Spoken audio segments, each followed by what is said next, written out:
เป็นหมู่บ้านที่มีชายแดนติดกับลาวกัมพูเชียหรือว่าลาวกัมพูชานั่นแหละเฮาบ่กล้าข้ามไปย่านถูกจับ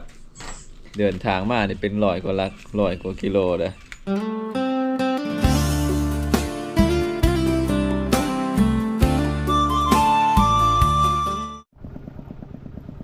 สบายดีทุกคนจักลมยังดอกปัดมาฮอดนี่พี่น้องเอ้ยตอนนี้อยู่ที่หมู่บ้านที่อยู่ใกล้ๆกันกับสายแดนกัมพูชาหรือว่ากัมพูเชียหมู่บ้านอยู่ทางเขตนี้จากจุดนี้ไปปากซีเปียนก็ประมาณ20ปลายกว่าหลักหรือว่า20ปลายกว่ากิโลเนาะก็ฮอดสายแดนลาวกัมพูเชียเลยเป็นครั้งแรกเลยที่ได้เดินทางมาฮอดพี่มีห้วยมีขัวข้ามมาก็ห่างจากตัวเมืองก็มานี่ก็ประมาณ30ปลายหลักหรือว่า30ปลายกว่าโลเลยสิพารอเบิ่งบ่เคยมาจักเทื่อทางสายแดนลาวกัมพูเชียหรือว่าสายแดนลาวเขมรเนาะหรือว่าเอิ้นอีกจังนึงว่าแบบพี่น้องฝั่งไทยเพิ่นเอิ้นว่ากัมพูชานั่นแหละเดี๋ยวไปที่ตามเบิ่งชมนำกันพี่น้องหมู่บ้านทางเขตเนี่ยบ่เงินก็ครั้งแรกเลยที่เดินทางมาฮอดพี่บ่ฮู้ว่าสิไปฮอดไส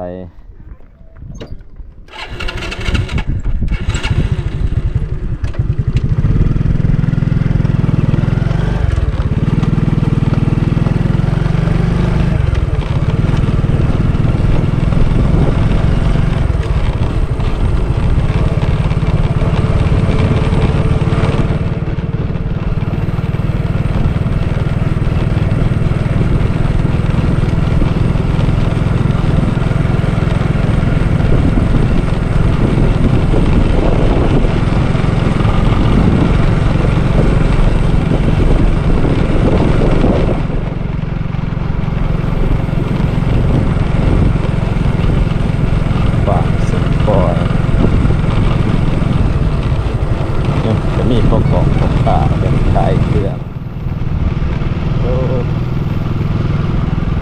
หลายอย่างเลยทุก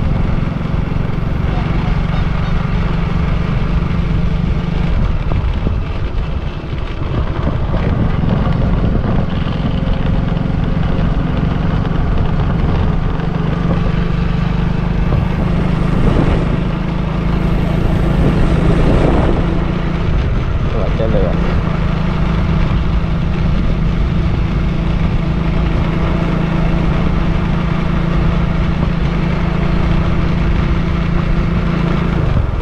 แต่ผมคิดว่ามันสิเป็นแบบนี้แล้วจะเลื่อนแบบนี้นะครับครั้งแรก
เป็นหมู่บ้านที่เจริญในทางนี้เป็นสร้างบ้านสองลายเนี่ยลายหลังคา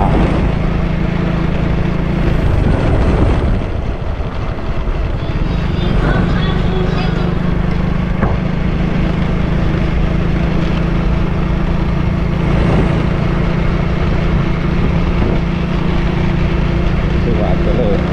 ครับ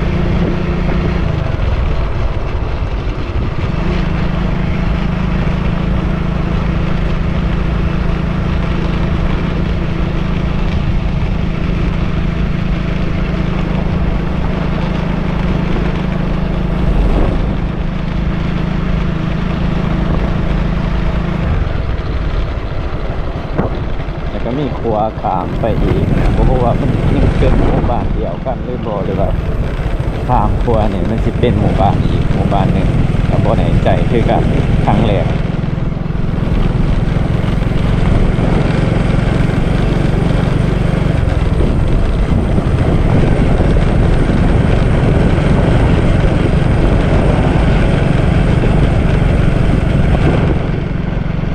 น่าจะเป็น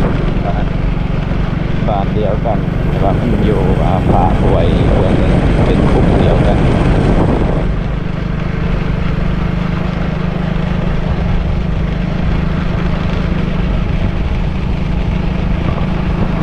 เป็นหลายบ้านเดียวกันประมาณ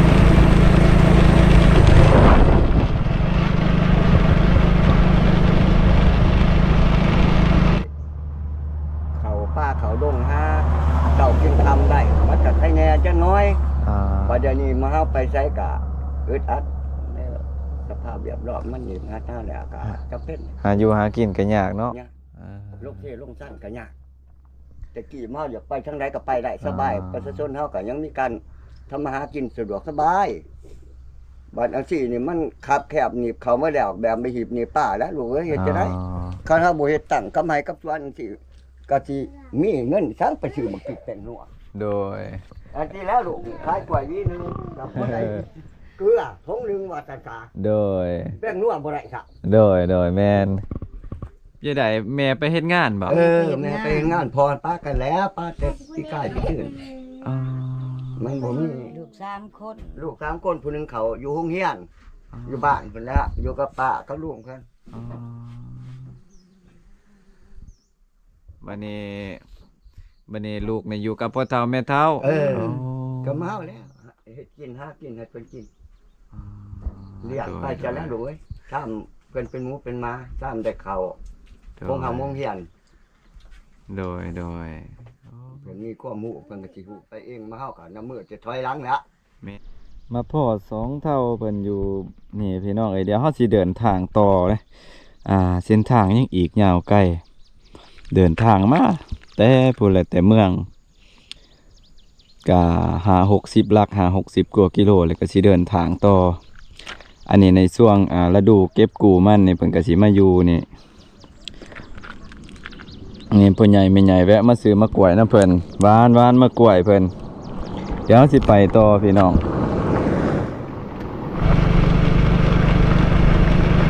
มีการก่อสร้างถนนเฮ็ดใหม่สร้างใหม่เด้สิปูพื้นลาดยางว่ามีสะพาน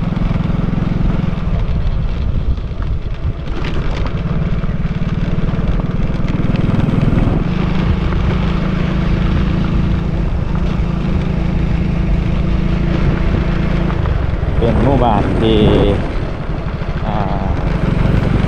อยู่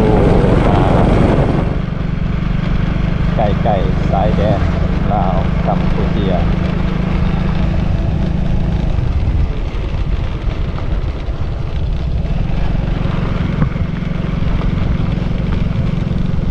บ้านทางไงหมด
ว่าเฮาไป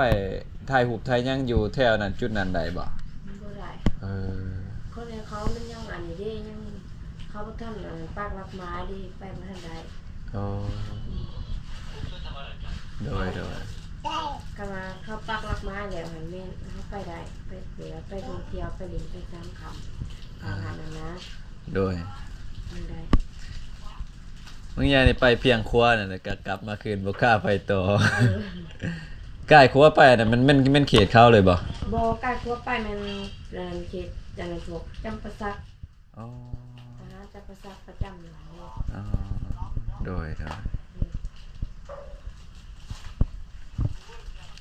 บ่เคยไปจักเทื่อแหละก็เลยแบบมีน้องๆอยู่นี่เพิ่นว่าก็มีตอกมีตาดบ่อยู่นี่มีบ่อนไปเรียน ตาดอยู่อันนั้นถามครัวไปแล้วบางทีบักใกล้ๆเติบแล้ว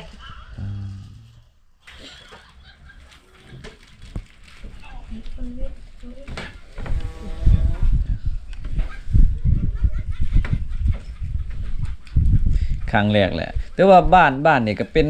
บ้านทำอิฐ บ้านสุดท้าย บ้านสุดท้ายที่ติดมีชายแดนติดกับลาวกัมพูชาโอ้ บ้านตัวนี้บ้านสุดท้ายติดกับชายแดนเลย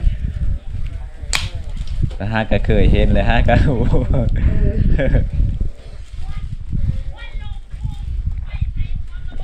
บัดกัมพูชานี่เฮาต้องข้ามเซ่เบือผากเบื้องนั้นไปพุ่นบ่มันถือกัมพูชาหรือว่าข้ามไป เล่นข้ามทางน่ะแล้วก็ไปนั่นก็เป็นห้วยอันนั้นอีสังก็เขาเอิ้นห้วยอีสังดอกห้วยตัวนั้นนะข้ามไปหาเพิ่น อ๋อ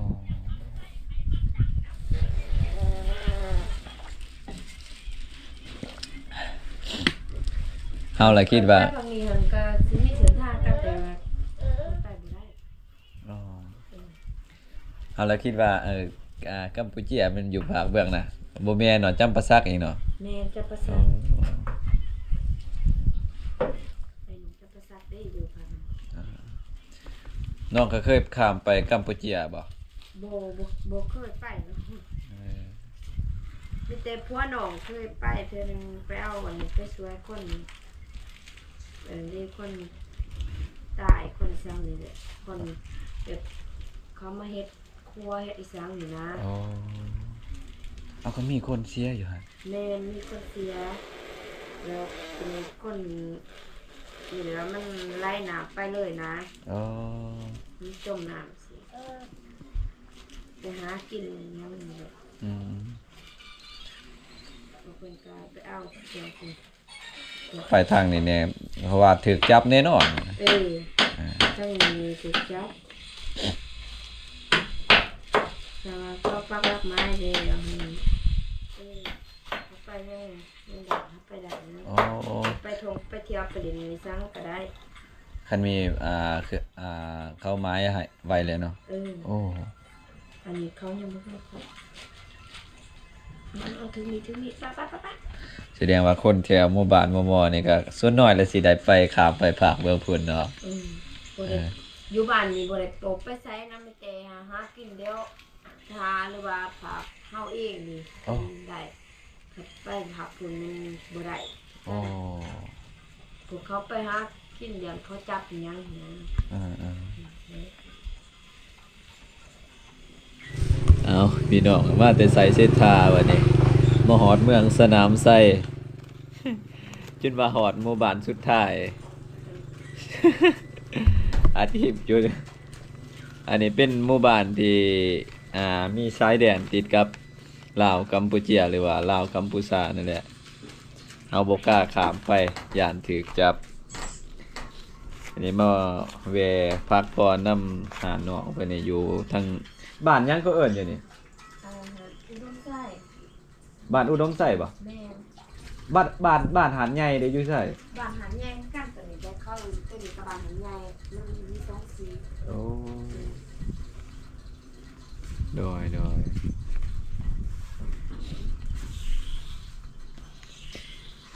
ครั้งแรกที่มาไกลเนี่ยเคยไปแต่เซกองพี่น้องแต่ว่ามื้อนี้เดินทางมานี่เป็น100กว่ากิโลเด้อมาฮอดหมู่บ้านที่อยู่ทางภาคใต้สุดของลาว อยากข้ามไปเขมรอยู่ แต่ว่าบ่กล้าไปอ่ะอีล่าลูกน้องบ่นี่ แม่น จักคนเนี่ย สอง เออ ขอบใจขอบใจ นี่ลูกล่ะสื่อเนี่ยได้เจ้าฮะจะสื่อหยัง คือนางไอริน นางไอรินบ้านผู้ชายนั่นเด้ ผู้ชายชื่อขวินา โอ้ สื่อคักแต่โอ้หอดเลยหมู่บ้านสุดท้ายที่มีชายแดนติดกับลาวเขมรหรือว่าลาวกัมพูเชียพี่น้องอยู่ทางนี่ภาคใต้สุดของลาวเดี๋ยวเขาสิเดินทางนี่กลับไปใส่เซตทากับ100 กว่ากิโลจังหวัดสีหอดพวกแต่ว่าเมื่อนี้มาเที่ยวใกล้ขนาด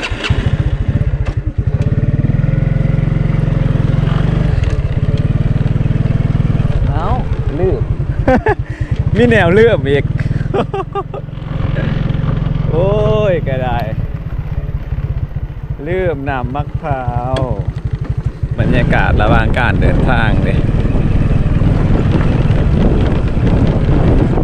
กำลังมีการก่อสร้าง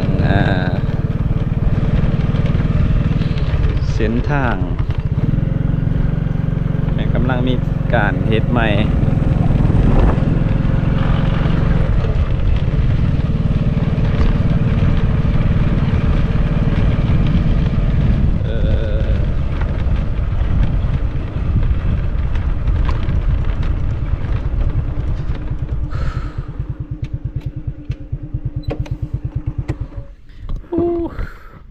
ห่อนอบเอา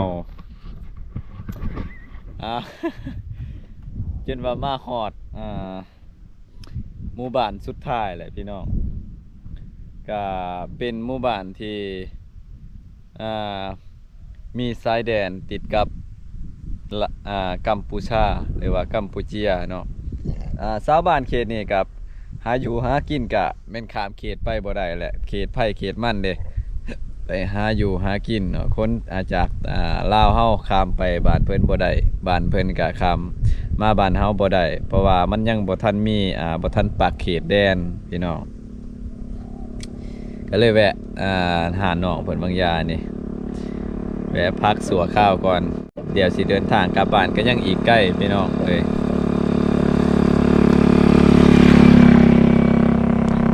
กำลังมีการก่อสร้างเนาะทางใหม่